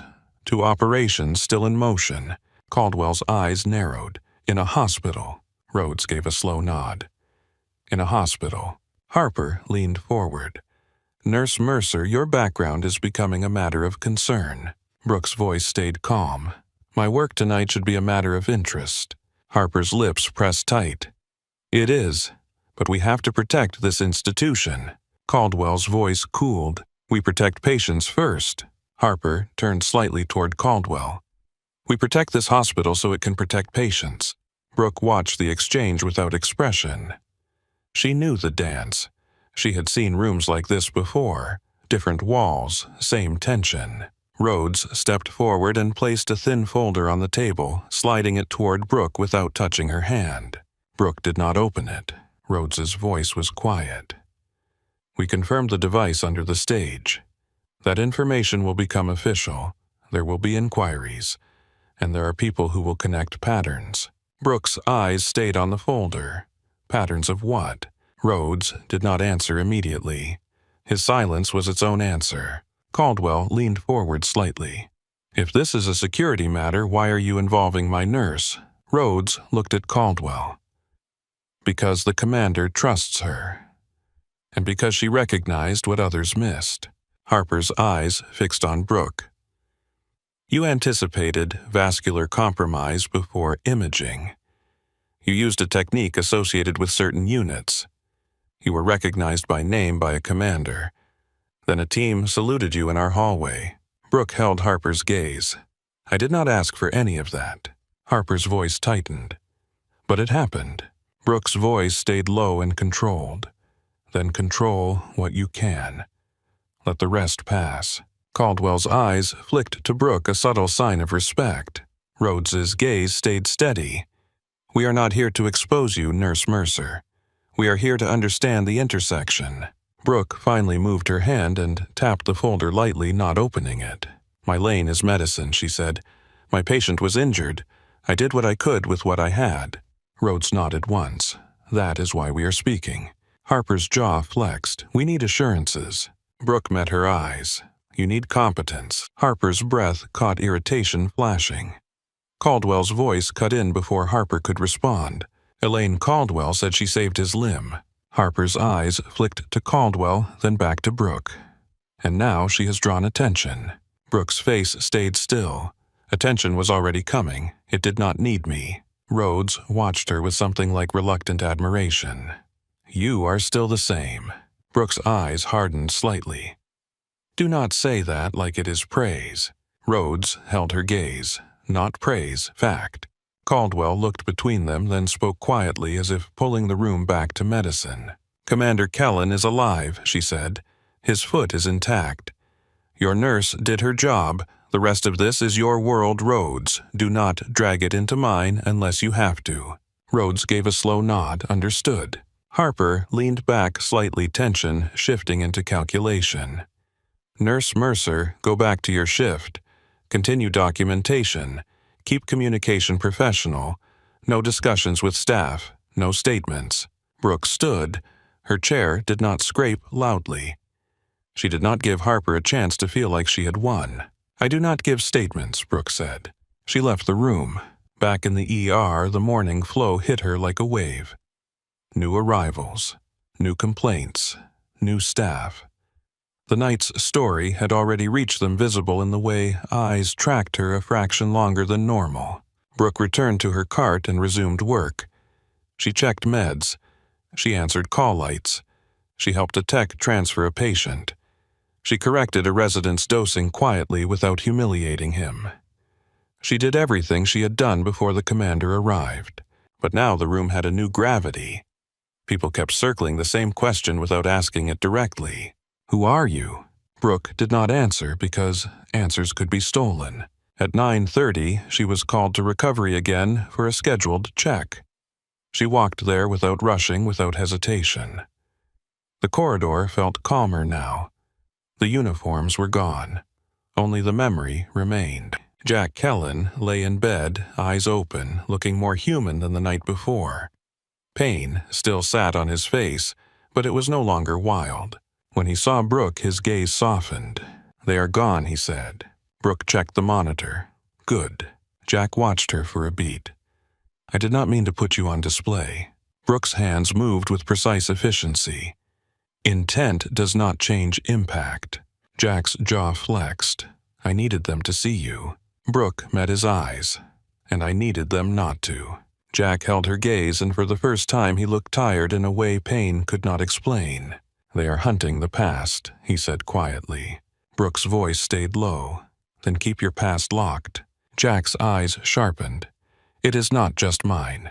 Brooke did not answer. She checked his toes. Warm, pink, stable. Your circulation is holding, she said. Jack's voice softened. So are you. Brooke looked at him, calm, controlled. And for a moment the silence between them held everything that could not be spoken in a hospital room. Then Brooke stepped back. Rest, she said. Jack nodded once. Yes, ma'am. Brooke turned and walked out, returning to the ER where patients waited and the work never ended. The hospital kept moving, indifferent to salutes and devices and old names, but Brooke felt the shift under the routine like a fault line under a city. The ER swallowed Brooke back into its rhythm the way the ocean swallowed a stone. Phones rang. Monitors chirped. A patient in triage argued about insurance. A tech rolled a fresh linen cart past the desk wheels, squeaking in protest. Someone called for a dose verification. Someone asked for water. Someone asked why the wait was taking so long. Brooke answered what she could and ignored what she could not fix. Dana Ruiz handed her a stack of discharge papers without slowing. Room 12 is ready to go, Ruiz said. Family is upset. They want a second opinion. Also, Caldwell wants a quick update on Kellen's checks. Brooke took the papers, eyes already scanning the page. Perfusion is stable. No increased pain. Tingling present but expected. Ruiz watched her face for a second. You said that like you are reading it off a screen. Brooke signed a line and slid the papers into a folder. Because it is true. Ruiz leaned closer, voice low enough to blend into the desk noise. Admin is still pacing upstairs. Brooke did not look up, let her pace. Ruiz almost smiled, then her expression tightened again. I meant she is pacing about you. Brooke's pen paused, then continued. People pace when they cannot control something. Ruiz let out a breath, not quite a laugh. You always talk like that. Brooke handed the folder back. Move room 12. Ruiz took it and nodded, but she did not leave right away. You did not ask for any of this. Brooke looked at her calm. That does not mean it will not land on me. Ruiz held her gaze a moment, then squeezed her shoulder once and walked away. Brooke moved through the next hour with the same controlled economy that had carried her through the night. She checked an IV site that looked irritated, adjusted a pillow under an elderly man's hip, and caught a resident reaching for the wrong syringe before it ever left the tray. She corrected him quietly without sharpness. This one, she said. The resident blinked, embarrassed. Right, thank you. Brooke only nodded and moved on. At the desk, the whispers kept trying to find her. They slid around corners, rode the backs of conversations, clung to the edges of routine. That is her. They saluted her. She is Navy. She is something. Brooke kept her eyes on work. She did not give the story oxygen. Stories grew when people fed them. By late morning, the day shift had fully taken over. Faces were fresher, voices brighter, but the hospital carried the night's tension like a faint bruise. Dr. Miles Bennett passed Brooke again near the supply closet, paused, as if he wanted to say something, then seemed to decide it could wait. He stepped aside to let her through. Brooke did not thank him. She did not need to. His change in behavior was its own statement. At 11:14 a.m., her pager vibrated with a short message from Dr. Caldwell. Conference room, now. Brooke washed her hands, dried them carefully, and walked. The elevator ride to the 4th floor felt longer in daylight. More people used the building now. Administrators with lanyards. A volunteer pushing a cart of magazines. A man in a suit carrying a binder. The hospital looked normal from this height. It always did. The dangerous parts lived under the surface. When the elevator doors opened, the carpeted hallway swallowed sound again. Brooke's steps were quiet. She approached the windowless conference room and went in without knocking. Elaine Harper sat at the table, posture rigid, a folder in front of her. Dr. Serena Caldwell sat across, tablet in hand, expression controlled but watchful. Gavin Rhodes stood near the wall with his arms loosely folded, suit flawless, eyes steady. Harper looked up. Nurse Mercer, sit. Brooke took the chair closest to the door, as she always did. Harper's tone was clipped. This is not disciplinary, not yet. Caldwell's gaze flicked to Harper, warning in the stillness. Brooke did not react. I am still on shift. We know, Harper said. We are managing time and optics at once, which is not ideal. Brooke's eyes stayed on Harper. Optics do not treat patients. Harper's jaw tightened, then she forced herself to breathe out slowly. You are direct. Brooke kept her voice even. It saves time. Harper glanced at Caldwell as if to confirm she was not alone in this room. Caldwell gave nothing away. Harper opened the folder and slid a single page toward Brooke. This is an offer from the board. Brooke did not touch the paper yet. Her eyes flicked over it where it lay on the table. Permanent position, Harper said. Trauma services. We are creating a role. Trauma lead, clinical, not administrative. Caldwell's eyebrows lifted slightly, the first sign of surprise. Harper continued speaking as if she were reciting something she had practiced. No questions asked about your past. No further inquiries into service history will be initiated by this hospital. Rhodes's eyes did not shift, but his presence pressed into the words, confirming what was unspoken. Harper added, the board is also prepared to seal certain internal documentation. Officially, the details remain confidential. Brooke kept her face still. Confidential from whom? Harper's mouth tightened. From donors. From staff gossip. From media. From anyone who does not have a legitimate need to know.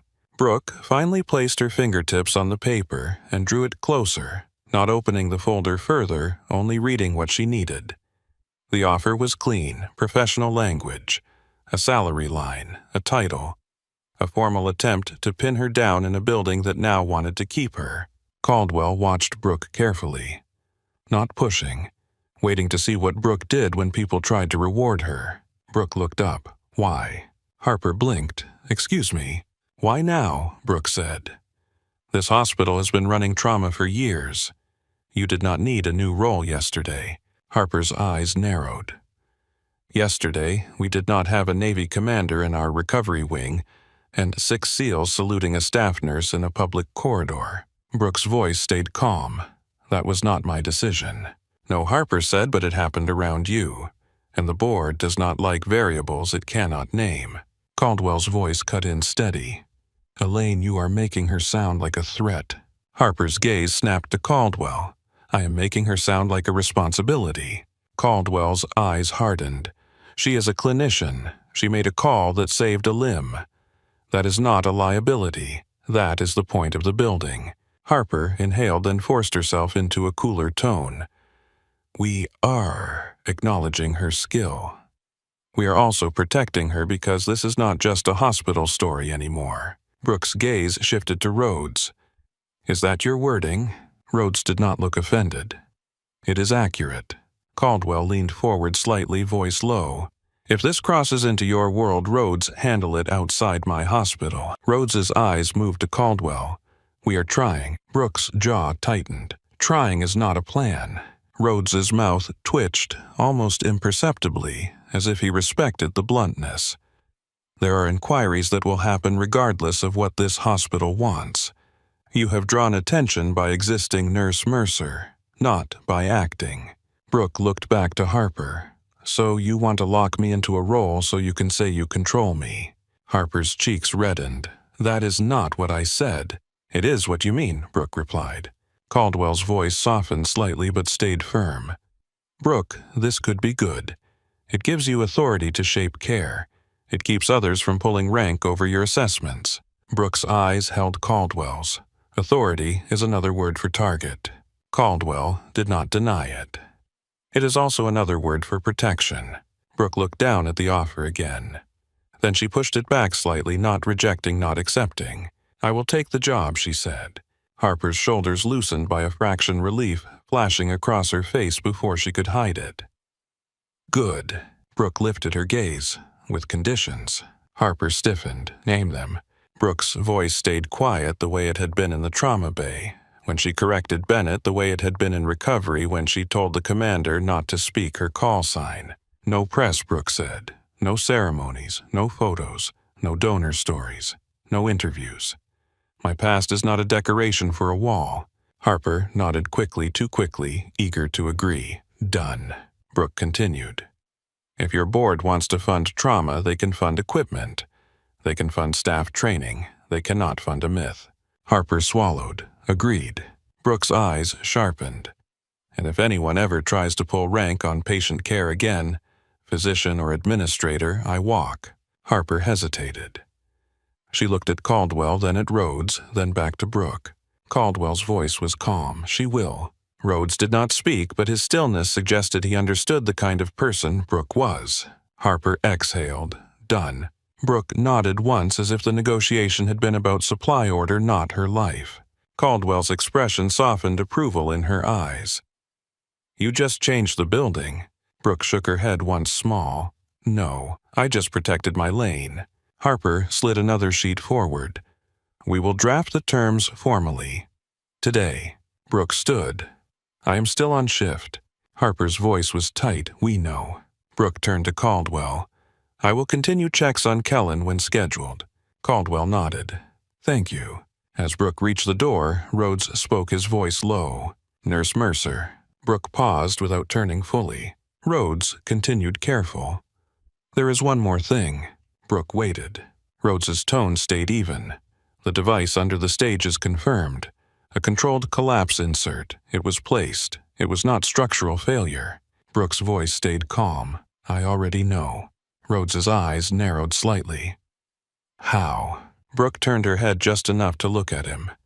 Because injuries tell the truth when people lie. Rhodes held her gaze, then nodded slowly. Someone wanted him sidelined, he said. And we are seeing a pattern. Brooke's eyes cooled. Patterns get people killed. Rhodes did not deny it. That is why we are moving carefully. Brooke's voice stayed steady. Move outside this hospital. Rhodes's mouth tightened, then he nodded. Understood. Brooke left the conference room and returned to the elevator, the carpet swallowing her footsteps again. When she stepped back into the ER, the fluorescent hum wrapped around her like a familiar blanket. The building smelled like antiseptic and old coffee. It smelled like work. Work was easier than attention. Dana Ruiz saw her and lifted an eyebrow. "You survived," Ruiz said. Brooke walked to the desk and logged in. "I'm still breathing." Ruiz watched her. "Did you punch the administrator?" Brooke's mouth twitched, not quite a smile. "Not today." Ruiz exhaled, then leaned in, voice low. "People are going to talk." Brooke's fingers moved over the keyboard. "Let them talk. They still need meds and vitals and discharge instructions." Ruiz studied her for a beat, then nodded like she understood. "All right." Brooke finished the remainder of her shift with the same focus she had started with. She did not allow herself to replay the salute in the hallway. She did not allow herself to replay Rhodes saying her call sign like it belonged to him. She did not allow herself to wonder who placed the device under the stage. Wondering was how fear earned rent in your head. Instead, she did what she could prove. She documented, she checked, she treated. At 5:42 p.m., she walked back to recovery for another scheduled check. Commander Jack Kellen lay propped up, eyes open, watching the ceiling like he was memorizing it. His foot remained elevated, dressing clean toes warm. He looked less like a weapon now, and more like a man who had been forced to sit still, which for him might have been its own injury. He turned his head when Brooke entered. "You are still here," he said. Brooke checked the monitor. "I work here." Jack's mouth curved faintly. "I know. It just feels like you could vanish if you wanted to." Brooke's hands moved with practiced care. People vanish when they have no anchor. Jack watched her fingers as she checked his pulse ox. "Do you have one?" Brooke glanced at him. "An anchor." Jack nodded slow. "This hospital." Brooke did not answer. She checked his toes, then his pain level. "How is the pain now?" she asked. Jack flexed his jaw. "Less sharp. More like a constant threat." Brooke nodded once. "That is normal. We keep watching for changes." Jack's gaze held hers. "They told me you refused to consult." Brooke kept her eyes on the foot. "I refuse to be pulled into something that is not my job." Jack's voice softened. "It was your job once." Brooke's hands paused for a fraction of a second, then resumed. "It is not anymore." Jack swallowed. "I did not mean to say your call sign in front of people." Brooke's voice stayed quiet. "But you did." Jack's eyes tightened. "I was in pain." Brooke looked at him. "Pain does not create words. It releases them." Jack held that gaze, then exhaled slowly. "You are right." Brooke adjusted the blanket edge back over his shin. "Do not do it again." Jack nodded. "I will not." Brooke checked the chart on the tablet at the bedside. "Discharge plan will depend on ortho and physical therapy. You will be non-weight-bearing for a while." Jack's mouth twisted. "I hate crutches." Brooke's voice stayed flat. "Then you should have been nicer to the people trying to keep your foot attached." Jack's eyes widened slightly, then he let out a short breath that was almost a laugh. "Fair." He watched her for another beat, then his tone turned serious again. "They found the device," he said quietly. Brooke nodded. "I know." Jack's eyes narrowed. "Rhodes told you." Brooke did not answer directly. "Information travels." Jack's gaze sharpened. "It travels faster among soldiers." Brooke looked at him calm. "I am not a soldier." Jack's eyes held hers. "Not now." Brooke stepped back. "Rest," she said. "Sleep if you can." Jack's voice followed her as she turned toward the door. "Brooke." She paused. Jack's tone softened further. "You saved my foot." "Thank you." Brooke's throat tightened, but she kept her voice even. "The team did." Jack's mouth curved faintly. "You do not change." Brooke met his eyes for a final second. "People change. Discipline stays." Then she left. Her shift ended after dark. She changed out of scrubs and the locker room movements, quiet and efficient. She did not linger. She did not socialize. She washed her hands one last time even though she was done letting the water run until the day slid off her skin. Outside the parking lot was damp from earlier rain. The air smelled like salt and wet asphalt. The sky was dark enough to breathe under the kind of dark that made the city lights feel too bright. Brooke walked alone toward her car. Halfway there, her phone buzzed in her pocket. Unknown number. A single message lit the screen. Still watching your 6. Brooke stared at it for a long second. The words were simple. The implication was not. She typed with her thumbs controlled. Do not. A reply arrived almost immediately. Always. Brooke did not answer again. She slid the phone back into her pocket and kept walking her pace. Steady, her shoulders relaxed, her mind quiet by force. She drove home through streets that looked ordinary, and that was the part that felt unsettling. Ordinary streets. Ordinary traffic lights. Ordinary houses with porch lamps glowing. A world that did not know a device had been placed under a stage to crush a foot on purpose. She went inside, locked the door, and did not turn on the television. In the days that followed, the hospital adjusted to her new title in the way institutions always did. Slowly, with friction. People tested boundaries. People tried to see how much authority her new role actually carried. Brooke did not raise her voice. She did not make speeches. She simply made decisions with clean documentation and calm certainty and let the results speak. Dr. Bennett stopped calling her Nurse Mercer in a dismissive tone. He began asking quietly, "What do you think?" before he moved hands to a limb. He did it without announcing the change. He did it because his brain had finally absorbed what his pride had resisted. Dana Ruiz started routing new nurses toward Brooke for trauma flow questions not as a show, but because it made the department run smoother. Dr. Caldwell remained what she had been from the first moment she saw Brooke's notes a shield with the scalpel's clarity. She challenged administration when they drifted toward optics. She pushed back when Rhodes's world tried to press into hers. Brooke did not thank Caldwell for it. Caldwell did not ask for thanks. One afternoon, a young nurse named Lily approached Brooke near the supply room, eyes wide, voice careful. "Can I ask you something?" Lily said. Brooke was labeling a bin of syringes, hands steady. "Ask." Lily swallowed. "Is it true they saluted you?" Brooke set the label down and looked at Lily calm. It happened. Lily's cheeks flushed. "I have never seen that. Not for a nurse." Brooke's voice stayed even. "Do not chase moments. Chase competence." Lily nodded fast, hungry for something solid. "How did you stay calm when everyone was panicking?" Lily asked. Brooke held her gaze. "You build habits when it is quiet. Then you rely on them when it is loud." Lily's eyes flicked down. "People keep saying you are military." Brooke's face did not change. "People say things." Lily hesitated. "What does Starlight mean?" Brooke's eyes softened by a fraction, but her tone stayed controlled. "It means you do not panic when the lights go out." Lily breathed out slowly like she was trying to imagine it. Brooke returned to her labels. "Go back to work."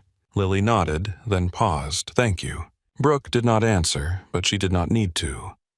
Lily left with her shoulders straighter than before. Weeks later, Commander Jack Kellen returned to Harborview on crutches. He arrived with no entourage in dress uniforms, no salutes, no ceremony. Just a man who moved through pain like it was an inconvenience and not a command. He wore civilian clothes and carried a cardboard cup tray with 2 coffees. He stopped at the nurse's station and scanned faces until he found Brooke. "There you are," he said. Brooke looked up from a chart. "Commander." Jack frowned. Just Jack. Brooke's expression stayed neutral. "You are still my patient." Jack's mouth twisted as if that amused him. "Fair." He set the coffee tray on the counter. "I brought you something." Brooke glanced at the cups. "That smells like hospital lobby coffee." Jack's eyes narrowed. "It is coffee." Brooke's voice stayed flat. "It is bad coffee." Jack's mouth curved a small smile. "You still hate sugar." "Yes," Brooke said. "Good," Jack replied. "Then this one is yours." Brooke did not reach for it yet. She finished signing a line in the chart, then capped her pen and finally took the cup. Jack leaned his weight carefully against the counter, trying not to look like the crutches bothered him. "How was the foot?" Brooke asked. Jack lifted his chin, still attached. Brooke took a sip. Her expression did not change, but her eyes suggested the coffee had committed a crime. "It is still bad." Jack's smile widened. "It is consistent." They stood in silence for a moment, the kind that did not need filling. The ER moved around them. A stretcher rolled by. A nurse called for a saline bag. A patient laughed at something on their phone. Jack's gaze settled on Brooke. "I meant what I said." Brooke looked at him. "About what?" "You do not owe anyone anything," Jack said. Brooke's voice stayed even. "I know." Jack swallowed. "If the day comes and you need backup." Brooke set the coffee down on the counter carefully. "Then I will ask." Jack's shoulders loosened, relief in the smallest exhale. "That is all I needed to hear," he said. Brooke studied him for a second. "You should focus on rehab." Jack's mouth curved. "Yes, ma'am." Brooke's eyes narrowed slightly. "Do not start."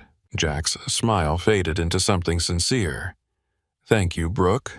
Brooke's throat tightened, but her voice remained controlled. "Go home, Jack." Jack nodded, pushed himself upright on the crutches, and turned to leave. Halfway down the hall, he looked back once. He did not say the call sign. He only held her gaze for a beat, then continued out through the doors, swallowed by the ordinary daylight. A young nurse at the station watched him go, then turned to Brooke, eyes wide. "Is it true?" the nurse asked quietly. "Were you really?" Brooke looked at her calm. "I am a nurse," Brooke said. The young nurse blinked, as if that answer was both disappointing and strangely inspiring. Brooke picked up her coffee again. The ER lights hummed overhead. The monitors beeped. The work continued, and Brooke Mercer kept doing what she had always done in every life she had ever lived. She kept the light steady when the room wanted to go dark.